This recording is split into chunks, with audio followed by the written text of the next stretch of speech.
Well, the modern challenges of refugees in Africa requires an reappraisal of international instruments such as the 1951 Convention related to the status of refugees and the African Union Convention covering refugee problems on the continent. The Chief Justice of the Federation, Dahiru Mustafa, made this call even as he frowned on the increasing repatriation of refugees to conflict areas while it's still unsafe. He said it's imperative to provide an internationally acceptable minimum standard for the treatment of forcibly displaced persons. Statistics by the International Rescue Committee shows that there are about 42 million displaced persons in the world, 25 million of which are in Africa. The records also shows that there are 12 million refugees in the world, about 3.2 million of which are in Africa. Chief Justice of Nigeria, Justice Dahiru Mustafa, blames the ugly trend on what he calls the lukewarm observance of relevant international laws and the narrow scope of the laws, which provides no answer for the escalating scale of internally displaced persons and refugees around the world.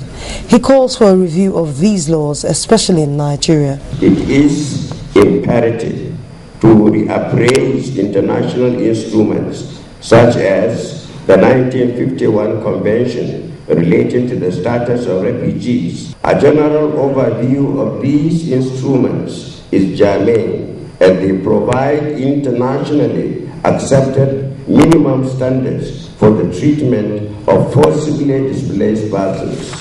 Justice Dahiru also advocates that help for displaced persons should go beyond the provision of relief materials, as has been the practice in most countries.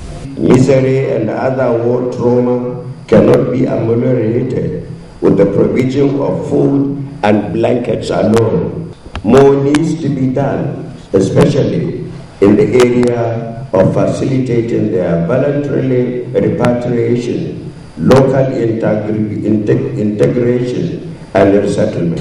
The administrator of the National Judicial Institute says the institute is poised to expose judicial officers in the country on emerging trends in international and regional instruments on refugee laws. He hopes it will further enhance the protection of the rights of refugees and internally displaced persons in the country. This program is aimed at updating the knowledge and skills of judicial officers on the international refugee instruments so that judges will be better equipped with the best practices on current refugee law regime, as well as be better informed about the experiences of this vulnerable group for enhanced performance of their duties. It is expected that the workshop will increase the knowledge base of judicial officers in the country and in turn positively impact on the protection of refugees, asylum seekers and internally displaced persons in Nigeria. Amaka Mwajugu, Channels Television.